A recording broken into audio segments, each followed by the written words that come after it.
నమస్తే, welcome to మనం TV. నా పేరు వలి. ప్రస్తుతం రాజ్ తరుణ్ కేసు సంచలనంగా మారిన పరిస్థితి మనం చూస్తున్నాం. 2014 సంవత్సరం నుంచి కలిసి ఉంటున్నాం అని చెప్తోంది.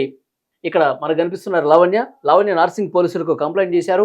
రాజ్ తరుణ్కి వ్యతిరేకంగా కొన్ని సెక్షన్స్ కూడా నమోదైన పరిస్థితి మనం చూసాం. ఇక్కడ హీరోయిన్ మాల్వి మల్హోత్రా పరిచయం అయిన దగ్గర నుంచి తనను పూర్తిగా దూరం పెట్టాడు, నన్ను నమ్మించి మోసం చేశాడని చెప్పి లావణ్య కేసు కూడా ఫైల్ చేసిన పరిస్థితి కనిపిస్తుంది రాజ్ తరుణ్ మీద. 493 సెక్షన్, అలాగే 506, 420 ఈ సెక్షన్స్ నమోదైన నేపథ్యంలో నెక్స్ట్ ఫర్దర్ ప్రొసీడింగ్స్ ఏ విధంగా ఉండే అవకాశం కనిపిస్తుంది? దీని మీద మాట్లాడటానికి ప్రస్తుతం నాతో పాటు ఉన్నారు ప్రముఖ హైకోర్టు న్యాయవాది మధు శర్మ గారు. వారితో మాట్లాడదాం. సార్ నమస్కారం. నమస్కారం అండి. రాజ్ తరుణ్ కేసు ప్రస్తుతం ఏ విధంగా ఉందో మనం చూస్తున్నాం.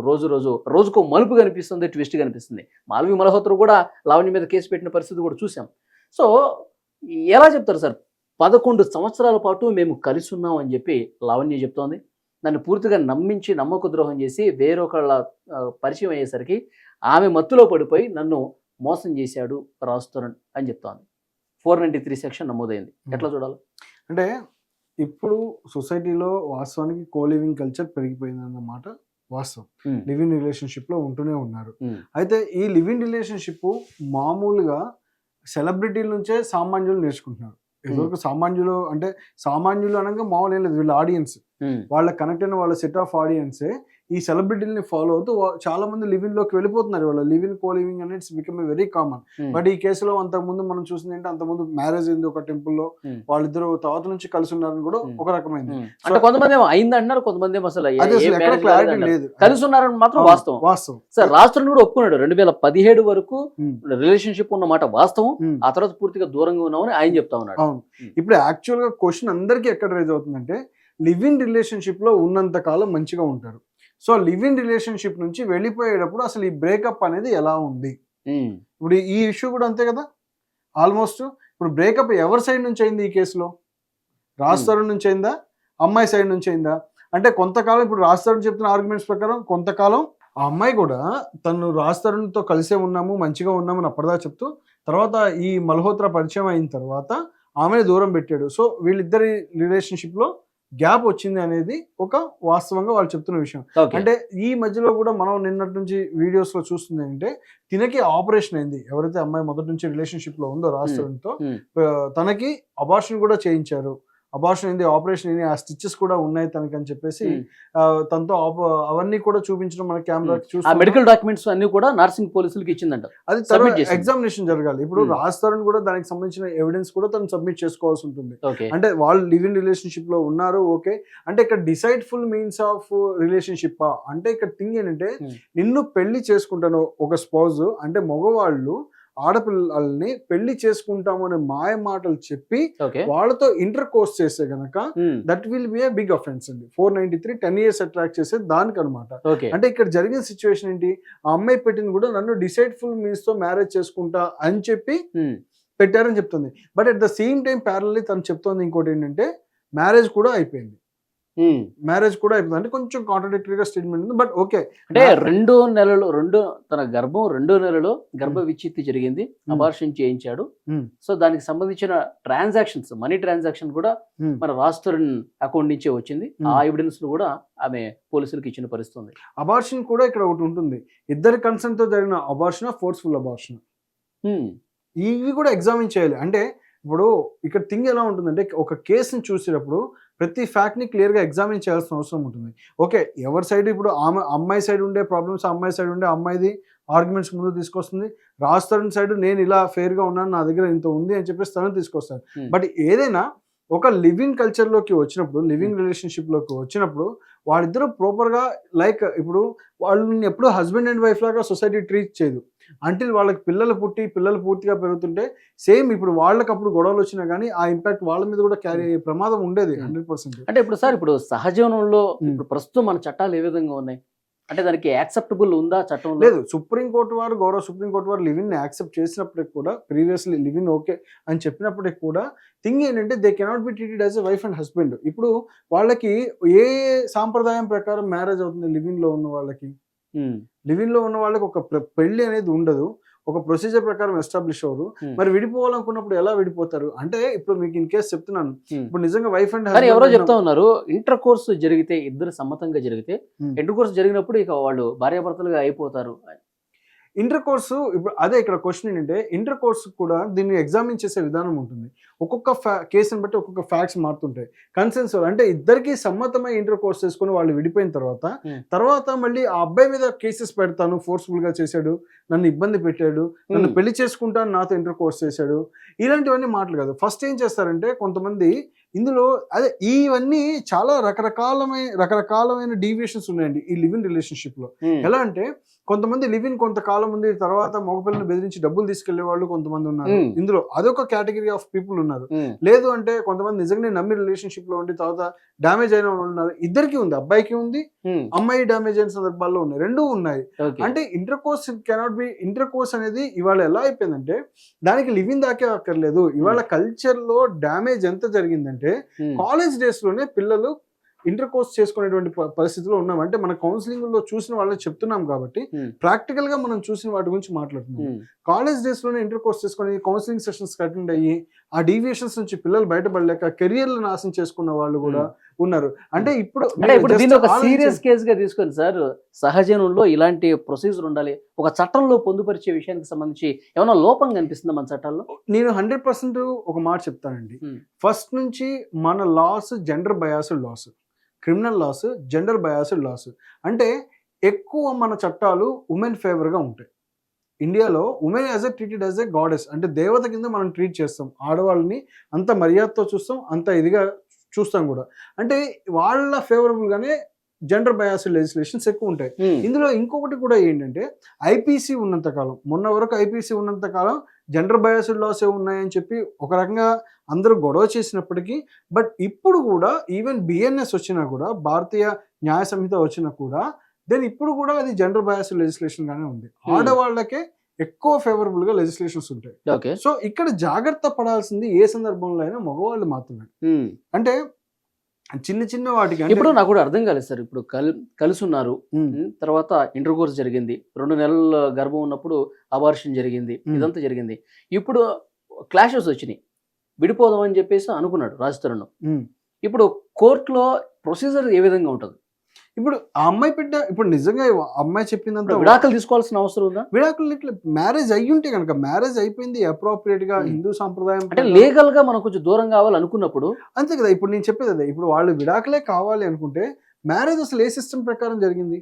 ఇప్పుడు మీకు మ్యారేజ్ కి సంబంధించి ఒక విడాకులు కావాలంటే, ఫర్ ఎగ్జాంపుల్ ఇప్పుడు వాళ్ళు హిందూ అనుకోండి, హిందూ సాంప్రదాయం ప్రకారం జరిగితే ఇప్పుడు హిందూ చట్టం ప్రకారం సార్. ఇప్పుడు నా డౌట్ కూడా సహజీవనం చేసేటప్పుడు అది కూడా ఒక చట్టం ప్రకారం జరగాల్సిన అవసరం ఉంది, రిజిస్టర్ గా, ఒక అఫీషియల్ గా.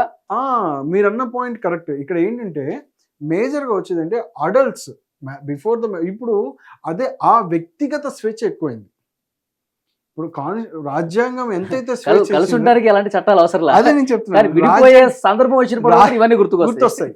రాజ్యాంగం మాకు స్వేచ్ఛనిచ్చింది. ద ఫస్ట్ థింగ్, ప్రతి బేసిక్ చట్టం తెలిసిన వాళ్ళైనా తెలియని వాళ్ళైనా ముందు మాట్లాడేది అంటే రాజ్యాంగం మాకు స్వేచ్ఛనిచ్చింది. కానీ ఏ స్థాయిలో స్వేచ్ఛనిచ్చింది? ఆ స్వేచ్ఛనిచ్చిన రాజ్యాంగం ఎలాంటి లిమిటేషన్స్ చెప్పింది? ఈ రోడ్డుకి అక్కర్లా, మేము స్వేచ్ఛ, మేము బికేమ్ మేజర్స్, మేము మేజర్స్, మా ఇష్టం వచ్చినట్టు ఉంటాము. సో కొన్నాళ్ళు ఇంకొకరితో లివింగ్ లో ఉన్నాము, నచ్చలేదు, తర్వాత ఇంట్లో ఏదో మ్యారేజ్ చేశారు, మ్యాచ్ చూశారు, ఆ మ్యాచ్ చూసి మ్యారేజ్ చేసుకుంటారు, వెళ్ళిపోతారు. అంటే అంత దారుణమైన పరిస్థితుల్లో వెళ్ళిపోతుంది. So live in relationship culture damage చేస్తుందా, ప్లస్ అవుతుందా అంటే ఇండియన్ సొసైటీకి పూర్తి స్థాయిలో డ్యామేజ్ చేస్తుందని చెప్పాలి. రానున్న కొన్ని రోజుల్లో మీకు ఇట్లా పెద్దవాళ్ళు కుదిర్చే సంబంధాలు కానీ, పెద్దవాళ్ళు చేసే పెళ్లిళ్ళు కానీ ఏవి ఉండవండి. ఆల్మోస్ట్ ఇప్పటికే సగం మ్యారేజెస్ లవ్ మ్యారేజెస్ కింద మారిపోయి తర్వాత లివింగ్ లో ఉంటున్నారు.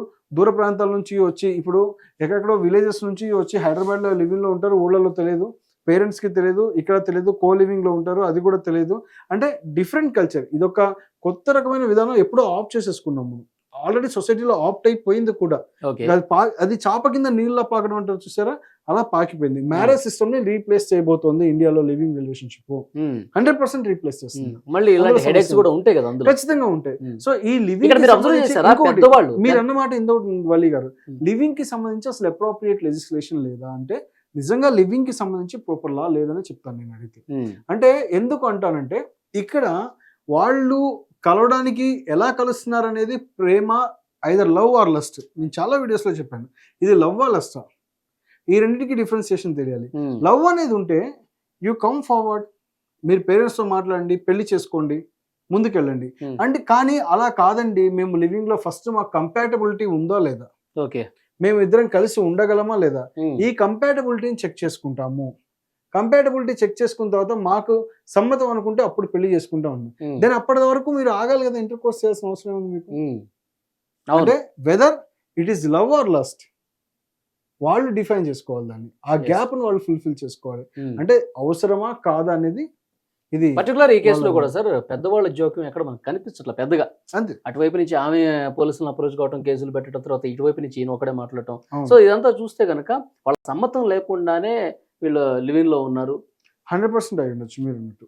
పెద్దవాళ్ళ సమ్మతం అనేది మెజారిటీ ఆఫ్ ది ఇవాళ ఉన్న యంగ్ జనరేషన్ లివింగ్ రిలేషన్షిప్ లో ఉన్నప్పుడు పెద్దవాళ్ళకి తెలియకుండా ఉంటున్నారు. పెద్దవాళ్ళకి తెలిస్తే ఒప్పుకోరు కదా, ఎందుకంటే ఎక్కువ శాతం ఇందులో కూడా ఫ్యామిలీస్ ఆర్థడాక్స్ కల్చర్ అయ్యి కానీ లేదా పెద్దవాళ్ళు కొంచెం ఇన్వాల్వ్ అయ్యి పిల్లలు పాడైపోతారు అనుకున్నప్పుడు why they encourage this kind of culture అండి. అవును, ఎవరు ఎంకరేజ్ చేయాలి. కొన్ని సంవత్సరాలు కొంచెం వాళ్ళ మనసులు మారినా కానీ సో అఫీషియల్ గా మ్యారేజ్ చేసే ఆలోచన 100%. ఇప్పుడు ఇన్ని సంవత్సరాలు కాలేదంటే ఏదో డిస్ప్యూట్. ఎందుకు దీనికి మెయిన్ రీజన్ అంటే వలి గారు మ్యారేజ్ సిస్టమ్ మీద యూత్ ఒపీనియన్ మారిపోయింది. ఇప్పుడున్న యువతరం ఒపీనియన్ మ్యారేజ్ సిస్టమ్ మీద పక్కా మారిపోయింది. ఎందుకు అంత మ్యారేజ్ ఇస్ ఆబ్లిగేషన్, అదొక పెద్ద బాధ్యత కింద మారిపోయింది. ఒకళ్ళకొకళ్ళు ఇంకొక స్పోజ్ నేను చేయాలా, ఎప్పుడు కట్టేసినట్టు ఉంటుంది అని చెప్పేసి ఇది మారిపోయింది. ఇవాళ ప్రతి ఒక్కళ్ళు ఎర్నింగ్ కెపాసిటీ పెరిగింది. సో కార్పొరేట్ కల్చర్ ని అడాప్ట్ చేసుకుంటున్నారు, పూర్తిగా తిరుగుతున్నారు. ఈవెన్ ఇప్పుడు చూడండి మీరు, ఇప్పుడు మన హైదరాబాద్ లో ఇప్పుడు ఈ పబ్ కల్చర్ కానీ ఇవి కానీ ఎక్కువ పెరిగాక ఒక బోర్డు ఉంటుంది, స్టాక్స్ ఆర్ నాట్ అలౌడ్ అని. అంటే సింగిల్ గా వస్తే మీరు అలౌడ్ కాదు, డబుల్ గా వెళ్ళాలి అంటే భార్యతో వెళ్ళరు, భార్యతో కూడా వెళ్ళాలి, భార్య కదా ఒక జంట కావాలి, ఎవరో ఒకరిని తీసుకుని వెళ్తారు. అక్కడ నుంచి స్లోగా ర్యాపో డెవలప్ అవుతుంది. ఇక అలా అక్కడ నుంచి లైఫ్ డిస్ట్రక్షన్ అనేది. సార్ ఇంతకుముందు మీరు ఒక మాట అన్నారు, సరైన చట్టంలో కూడా సహజీవనానికి సంబంధించి నిబంధనలు లేవు అని. ఇప్పుడు ఒక సీనియర్ హైకోర్టు అడ్వకేట్ గా సో ఏం చెప్తారు, ఎట్లా ఉంటే సమాజానికి బాగుంటుంది? లేదు, లివ్-ఇన్ అనేది స్పెసిఫిక్ లెజిస్లేషన్స్ మనకి రావడానికి ఇట్ మేబీ టైం ఏమో, కానీ తీసుకురావడానికి కూడా మీరు ఒకటి ఆలోచించండి. ఇప్పుడు ఒక మ్యారేజ్ జరగాలంటే ఏదైనా ఒక సాంప్రదాయం ప్రకారం జరగాలి. హిందూస్ అయితే హిందూ, క్రిస్టియన్స్ అయితే క్రిస్టియన్, ఇస్లామిక్ అయితే ఇస్లామిక్. లేదు ఇంటర్ రిలిజియన్ మ్యారేజ్ అంటే వేరు మతాల్లో వాళ్ళు ఒక అబ్బాయి హిందూ అయి ఉండి ఒక అమ్మాయి క్రిస్టియన్ అయ్యిండో ముస్లిం అయ్యిండో ప్రేమించుకుంటే కనుక వాళ్ళకి స్పెషల్ మ్యారేజ్ యాక్ట్ కింద ట్రీట్ చేస్తారు. అంటే ఏ సాంప్రదాయము లేకుండా ఎటువంటి రిచువల్స్ అంటే దానికి సంబంధించిన, ఇప్పుడు హిందూ మ్యారేజ్ యాక్ట్ తీసుకోండి, సప్తపది పూర్తయితే కానీ పెళ్లి అవ్వదు అని చెప్పేసి అంటాము. అంటే ఎటువంటి ఒక అనుసరణ, వాళ్ళకు ఉన్నటువంటి ఆచారాలు ఏవి పాటించకుండా దాన్ని పెళ్లి కింద పరిగణించారు ఫస్ట్ ఆఫ్ ఆల్. సో మీకు అప్పుడు పెళ్లి కింద పరిగణించిన దానికి వీళ్ళు విడిపోదాం అనుకున్నప్పుడు డివోర్స్ ఎలా ఇస్తారు? ఏ సాంప్రదాయం ప్రకారం అది పెళ్లి జరిగిందని కోర్టు మాత్రం తీసుకుంటారు? ఓకే, 100% కదా. సో లివ్-ఇన్ అనేది అది ఒక సామాజిక భూతమా లేదా సమాజంలో జరిగే అభివృద్ధి, సమాజంలో మనం కొత్త పుంతలు తొక్కుతున్నామా, అది ఎవరికి వాళ్ళ విజ్ఞతకు ఆలోచించుకోవాల్సిన విషయం. ఇంకొకటి sir 493 section non bailable section, అది 10 years ప్రూవెన్ అయితే 10 సంవత్సరాలు 7 years అబౌవ్ ఉంటుంది. కానీ కొంత టైం తర్వాత బెయిల్ అనేది వస్తుంది. బెయిల్ ఏ సెక్షన్ ఎవిడెన్సెస్ లేకుండా వీళ్ళ ఛార్జ్ షీట్ ఫైల్ చేయడం లేట్ అయ్యి అప్రోప్రియేట్ ఎవిడెన్సెస్ లేవు అనుకున్న సమయంలో ఖచ్చితంగా 100% బెయిల్ అవుతుంది ఆయన. ఇంకా అది ఎలా ఉంటుందంటే ఇప్పుడు ఇంకొక విషయం, చాలా డాక్యుమెంట్స్ చూపిస్తా ఉన్నారు, ఎవిడెన్సెస్ ఉంటే ఇట్స్ విల్ బికమ్ టఫ్ అండి. ఎవిడెన్సెస్ ఉన్నాయి ఇన్ కేస్ అనుకుంటే కనుక bail is a tough situation, కొంచెం టైం పడుతుంది. బట్ ఎవిడెన్సెస్ లేవు, with the lack of evidence they are approaching అంటే కనుక there are chances to get the bail. Evidence పకడ్బందీగా ఉన్నా సరే బెయిల్ వస్తుంది అంటారు, టైం టేకింగ్ ప్రాసెస్, కొంత టైం పడుతుంది, కొంత రావచ్చు. ఎంతలాంటి క్రిమినల్ కేసులైనా ఏదైనా సరే బెయిల్ అనేది ఇట్స్ ఎ ఫండమెంటల్ రైట్ అండి. బెయిల్ అంటే ఫండమెంటల్ రైట్, ప్రాథమిక హక్కు అని చెప్పిన బెయిల్ అనేది వాళ్ళకి ఒక ఎక్యూజర్కి ఉన్నటువంటి హక్కు. క్లియర్ గా చెప్పాలి అంటే ఎక్యూజర్ తన బెయిల్కి అప్లై చేసుకోవచ్చు.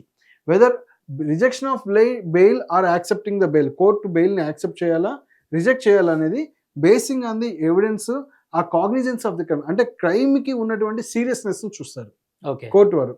అంత సీరియస్నెస్ లో ఎక్యూజ్డ్ ఇన్వాల్వ్మెంట్ ఎంత ఉందో చూస్తారు. ఆ ఎక్యూజ్డ్ ఇన్వాల్వ్మెంట్ ని బట్టి బెయిల్ కూడా ఉంటుంది. ఫర్ ఎగ్జాంపుల్ ఇదే క్రైమ్ లో ఇంకొక ఇద్దరు ముగ్గురిని యాడ్ చేశారు అనుకుందాం, అంటే A1, A2, A3, A4, A5, A6. ఇందులోనే A5, A6 యొక్క ఇన్వాల్వ్మెంట్ వెరీ లెస్ ఉంది. A4, A5 యొక్క అక్యూజ్డ్ 4, 5 యొక్క ఇన్వాల్వ్మెంట్ ఈ క్రైమ్లో వెరీ లెస్ ఉంది, కానీ వాళ్ళు ఏదో ఉన్నది కొంత పాత్ర అన్నట్టుగా అనుమానం ఉండి వాళ్ళని చేర్చారు, వాళ్ళిద్దరు పేర్లు చేర్చడం జరిగింది. సో అలాంటి సమయంలో ఏమవుతుందంటే ఈ A5కి A6కి బెయిల్ వచ్చేటువంటి అవకాశం ఉంటుంది, మిగిలిన నలుగురికి రాకుండా కూడా ఉండేటువంటి అవకాశాలు ఉంటాయి. అలా చెప్తున్నాను అనమాట. బెయిల్ అనేది ఆ అక్యూజ్డ్ ఇన్వాల్వ్ అయిన ఇష్యూని బట్టి ఉంటుంది. ఓకే, సో చూద్దాం సార్ ఇక ఫ్యూచర్ లో ఎలా ఉంటుంది ఈ కేసు. ఇన్వెస్టిగేషన్ అయితే ప్రస్తుతం ఇంకా అసలు జరుగుతుంది. ఇది చాలా బేసిక్ ప్రిలిమినరీ స్టేజ్ లోనే ఉంది. అవునవును అవునవును పోలీస్ ఇన్వెస్టిగేషన్ కూడా క్యారీ అవ్వాలి. తీసుకున్న ఎవిడెన్స్ అయితే సబ్మిట్ చేశారు. చేశారు. సో దాన్ని బట్టి ఏమేమి ఎవిడెన్స్ ఉన్నాయి మొత్తం అటువైపు నుంచి కూడా కొంత సమాచారం కలెక్ట్ చేస్తున్నట్టుగా తెలుస్తుంది. వీళ్ళకు కూడా నోటీసులు ఇచ్చి ఈ A1, A2, A3 వీళ్ళని కూడా పిలిచి మాట్లాడే అవకాశం కనిపిస్తుంది. సో ఇన్వెస్టిగేషన్ లో ఫర్దర్ గా ఇంకా ఎలాంటి అప్డేట్స్ వస్తాయి చూద్దాం. మీరు చెప్తున్నట్టు మాత్రం సహజీవనానికి సంబంధించి ప్రాపర్ లాస్ అనేవి ఇంకా బిల్డ్ కావాల్సిన అవసరం అయితే ఉంది, 100% ఉంది. Thank you very much sir.